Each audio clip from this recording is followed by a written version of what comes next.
Hindi sinanto ng isang magnanakaw ang Dumaguete Cathedral sa Negros Oriental. Ultimo kamay ng isang antigong imahen ng simbahan, tinangay. Nakatutok si Oscar Oida. Rinig pa ang ginaganap na misa sa kuwang ito ng CCTV ng Dumaguete Cathedral sa Negros Oriental noong hapon ng Martes, June 2. Maya-maya'y lalapit na ang isang babae sa imahe ng patron ng simbahan na si Saint Catherine of Alexandria. Sinipat-sipat ang imahen at tila may kinalikot habang palingalinga. Maya-maya, hinawakan niya ang kamay ng imahen. Pero di pala pagdarasal ang balak ng babae, kundi ang pagkuha sa kaliwang kamay ng santo na dali-dali niyang isinilid sa bag at saka umalis. Kamakailan lang madiskubre ng pamunuan ng simbahan nang mapansing wala na ang kamay ng imahen na nakaposisyon malapit sa pintuan ng simbahan. Nang tignan nila ang kuha ng CCTV sa naturang simbahan, doon lang nadiskubre ang ginawa ng babae. Patuloy pang pinaghahanap ang suspect. Siguro, ato ang magkihan.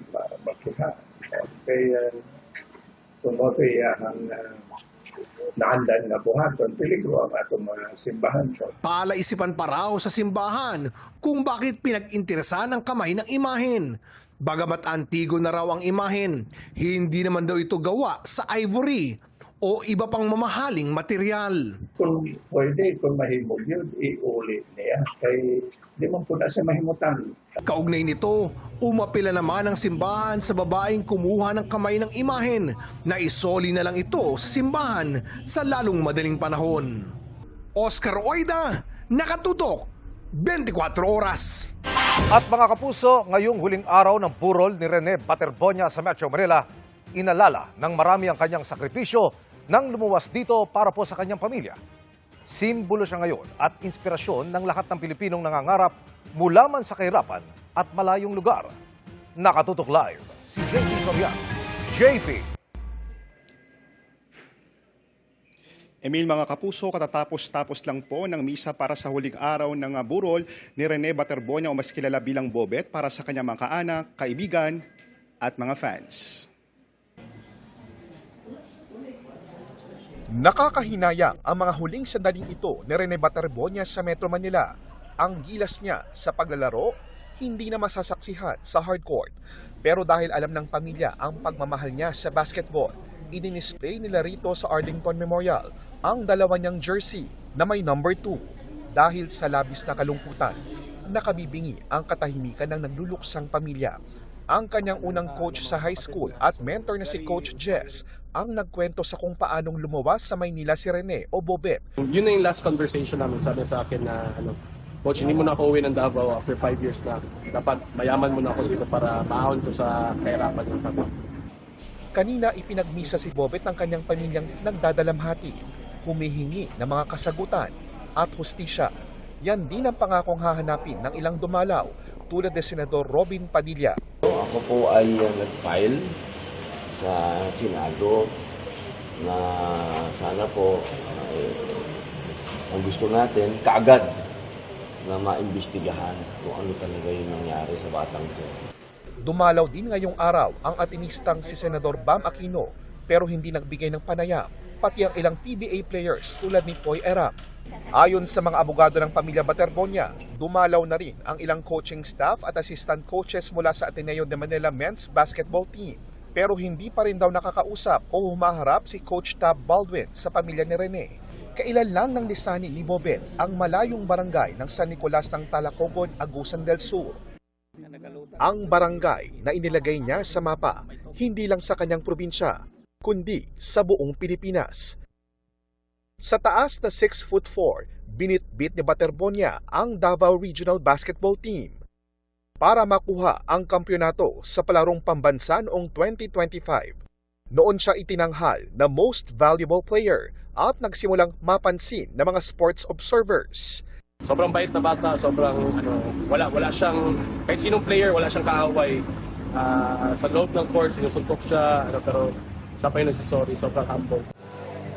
Hanggang sa huli niyang palarong pambansa nitong Mayo, ang binansagang Mr. MVP ng Riyon. Hindi nakalimot, todo ang paglalaro para sa mga taga-suporta. Siyempre, masaya at thankful dahil maraming tao sumusuporta sa akin. Siyempre, kailangan pa namin mag-prepare para sa bukas na laro. Pero wala na sigurong fan na mas lalakas pa ang hiyaw kaysa sa kanyang inang siginang Rovelyn Baterbonia. Ang bawat masasaya nilang yakapan, mananatili na lang alaala. Dahil sabi nga ni Ginang Rovelyn kahapon, wala na ang anak niya. Yung batang anyay laki sa hirap at nangangarap lang, hindi para sa sarili, kundi para sa kanilang pamilya. Tunay ngang inspirasyon, lalo't sa mga mahihirap. Lalo't ang pamilya Baterbonia naging bahagi pa ng 4-piece program bago mag-exit sa programa noong 2023 nang mapaunlad na ang pamumuhay. Isa po siyang dating 4-piece monitored child sa Agusan. Del Sur. Tapos naging scholar na siya dahil sa pagbabasketball. Pero hindi nakakalimot sa pinanggalingan. Kaya minsang pang tumulong sa mga dati niyang guro sa brigada eskwela ng kanyang elementary school kahit meron ng pangalan. Masasabing true pride na gaya ng bansag sa kanya ng kanyang hometown. Siya ang mukha ng bawat Pilipinong handang magsakripisyo at iwan ng kinalakhan para lang dugtungan ang pangarap ng kanyang mga mahal sa buhay. Kasabay ni Bobet sa pagbuuri ng pangarap ang Nigerian na si Divine Abili, ang kapwa niya Ateneo player na pumanaw sa Aurora. Dumalaw rito ang ilang Nigerian basketball players na kaibigan ni Divine, tulad ng dating Ateneo Blue Eagle basketball player na si Chibuisi Ike. I went through the same training program that I went through. It was okay. It was just, like you said, it was just an unfortunate incident. Pero sana raw, magbigay ng paliwanag at pahayag ang kanilang coach Tab Baldwin. I would love him to speak up and let the people know what happened. This would give a lot of people closure.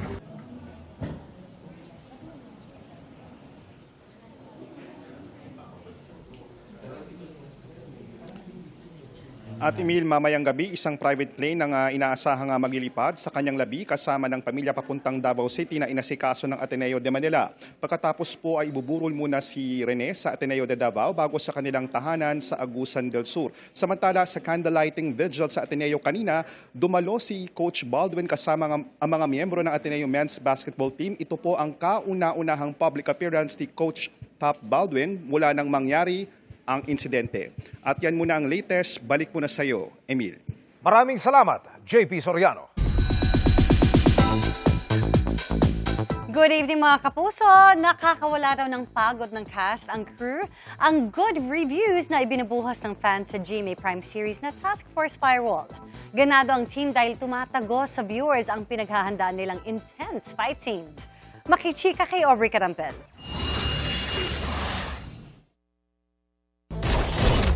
Muling sumabak sa mapanganib na misyon ng Task Force Firewall sa pangunguna ni Isa at Galo, ang mga karakter na ginagampanan ni Kylie Padilla at Miguel Tan Felix as Special Investigation Agents. Sinalaki nila ang hideout ng isang sindikato para iligtas ang kapatid ni Galo na si Sunshine, played by Shane Sava. Dito muling ipinamalas ni Kylie at Miguel ang kanilang mahusay na fighting and acting skills na bunga ng kanilang intensive training and workshops.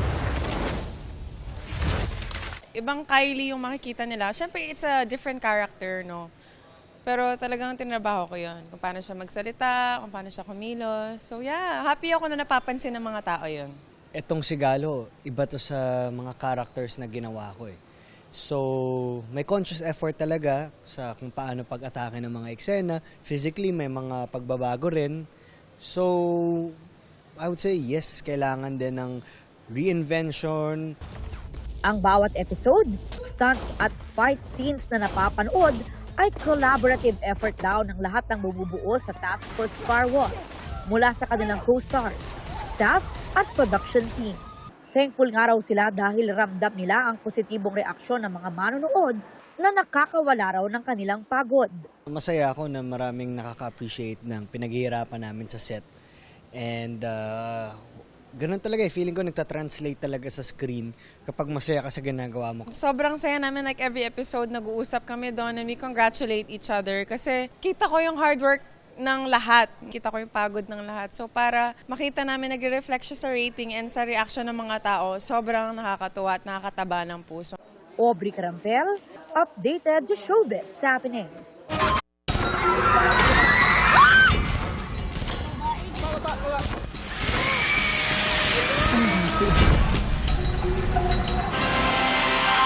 Nahanap na ang pangatlo at huling nawawalang natabunan sa gumuhong supermarket sa General Santos City. Humihingi naman ng tulong ang mga residente ng isang barangay na hindi pa nahatiran ng tulong. Nakatutok si RG Relator ng GMA Regional TV. Sa kabila ng delikadong posisyon ng gumuhong supermarket sa General Santos City, ginapang ng mga tauhan ng Bureau of Fire Protection ang makitid na ground upang hanapin ang tatlong natabunang empleyado. Gumamit rin sila ng snake eye search camera para masilip ang ilalim ng guho. Palikon namin sir, reciprocating so, na sir oh. Para in case na may ano sir, mas madali lumabas kasi kita yun sir na, para ito sir, shoring to sir. 1.5 meters na yan? Ito sir, ito to. Oo. Pero i-cut muna namin to sir. Madaling araw kahapon, natagpuan ang isa sa mga missing na empleyado. Tail na niya. Sir, tail ni sir. Nakapantalon. Positive. Legs. Positive. Kagabi, na-recover na rin ang katawan ng pangatlo at huling nawawalang empleyado. Sarado pa din ang mga kalapit na mga establishmento sa Barangay Kalumpang. Hindi nakaligtas sa pinsalang dulot ng lindol itong mga establishment dito, ilang metro lamang ang layo, doon sa gumuhong supermarket building. Sa ngayon, nakasarado pa ang lahat ng establishment habang iniintay ang isasagawang assessment sa structural integrity ng mga building. Dahil kitaan ito ng mga danyos, gayon din ng mga malalaking bitak. Ngayon nga, eto makikita natin sa harapan ko, isa umano itong salon na pinadapa ng lindol. Maliban sa mga establishmento, daan-daang mga bahay din ang nasira sa Barangay Kalumpang. Ang ama ni Jamaica, isang stroke survivor. Di nila inakalang dito na siya sa Barangay Evacuation Center magdiriwang ng kanyang birthday ngayong araw. Ang kanilang bahay kasi sa Upper Puting Bato, gumuho na. Wala man tayo mabuhat sir, kay naitabo naman. Di na dyan siya pwede mabalikan kay kung i-repair, kung for example, i-repair pa to siya, dili gyapon siya kay for example, karang na mabot gyapon ang ngani linog, mag-collapse gyapon to siya. Ang ilan sa kanilang mga kapitbahay naglagay na ng tent sa labas ng nasira nilang mga bahay. Isod kay sir, oy, wala mi tubig gani karon. Wala pod mi kuryente kay wala mi gipataoran kay mahugmak naman ni siya. Nasa 430 na pamilya sa naturang komunidad ang nangangailangan ng tulong. Wala pa jud sir ang hinabang diri nga paabot pagkaon, tubig wala. Ang vlogger lang nasa highway mao na magkinamrasay dito sir kung naay vlogger. Kay gusto po nila mukaon. Ayon sa barangay, wala pa talagang dumarating na tulong para sa mga residente. Hinihintay pa raw nila ang listahan ng mga apektadong pamilya upang maisumite na sa mga kinauukulan. Kasi hinihintay pa namin yung mga listing ng mga chairman so para mas-admit namin doon. And I don't know, hindi ko pa alam kung anong maibigay ng DSWD. Nagdeklara na din ng barangay level state of calamity upang makapaglabas ng pondo. Sa dami ng pamilyang apektado, hindi raw ito sapat. Mula sa GMA Regional TV, RG Relator, nakatutok 24 oras. Tuloy ang pag-iigpit sa Senado dahil sa umunoy banta sa seguridad nito. Dumistansya sa issue ang 18 nagpakilalang dating bodyguard ni Zaldico at kanilang abogado. Nakatutok si Ian Cruz. Higit na mas marami pa ang mga pulis sa paligid ng Senado ngayong araw kumpara kahapon. Ayon sa National Capital Region Police Office, patuloy ang threat assessment matapos sabihin ni NBI Director Melvin Matibag na may seryosong banta sa institusyon. May threat o hindi, palagi pong handa yung NCRPO. So sa anumang pwedeng mangyari. So anong alert status ngayon, sir? Alert status po ng NCRPO is we are on heightened alert. And comes 5 p.m., kahapon po 5 p.m. pala is we are already on full alert status. Nagsagawa rin kanina ang mga tauhan ng Pasay LGU ng clearing operation sa Jokno Boulevard. Kasama sa mga inalis ang mga ginawang tambayan ng mga Duterte supporters sa Center Island. Ang iba raw kasi sa kanila, isang buwan na raw sa lugar. Wala tayong ginagawa. Pero tuloy pa rin naman ang laban po. Tuloy pa rin naman. May mga tao pa rin pupunta, dire-diretso pa rin. Yung rally nila, okay lang naman yan eh. Basta wala lang silang ganyan sa naka-obstruct. Kasi pwede naman sila mag-vigil, oh. Kasi 8 a.m. to 8 p.m. sinasabi nila. Eh ang kaso, pagtapos ng ano nila, dito na sila tumitira. Ang official website ng Senado na-hack. Sa isang statement, kinumpirma ng Senado ang pag-deface sa kanilang website pero wala naman daw na kompromiso na sensitibo o confidential information. Inako ito ng grupong nagpakilalang NALSEC-PH. Minomonitor daw nila ang nangyayari sa gobyerno kaya dapat daw maging tapat at huwag pagsilbihan ng personal na interes o dinastiya. Hindi pa makumpirma kung may kinalaman ito sa sinasabi ni Matibag na banta sa Senado. Meron siyang binigay na intelligence report na meron namang counter-intelligence report din na naririnig from another source na may mga attempt na gano'n eh. Na guluhin ng Senado, stabilization, doon magsisimula. You have to take it seriously, especially if it's coming from two other sources. Si Acting Senate President Win Gatchalian nais magkaroon ng intelligence report din mula sa militar at sa Philippine National Police. Una na niyang sinabi na ayon sa NBI, maaaring konektado ang banta sa 18 dating tauhan ni dating Congressman Zal Dico. Itinanggi ito ng kanilang abogado. Ako, naniniwala ba kayo kay Win Gatchalian sa kasi Matibag? Puro kasinungalingan yung sinasabi nila. It's funny. It's funny. I don't know why people of their stature, supposed to be, will engage in such inane accusation. We do not know violence. We do not know dissidence. Ang public at private prosecutors sa impeachment ni VP Sara Duterte nag-aalala na rin sa seguridad ng Senado. If this is connected to the impeachment trial, then we have more reason to make sure that this will be addressed because this is a very significant process. We express likewise our concern in securing as well our witnesses and the evidence to be presented, and there are ongoing communications already in order to address that. Ian Cruz, Nakatutok, 24 Oras.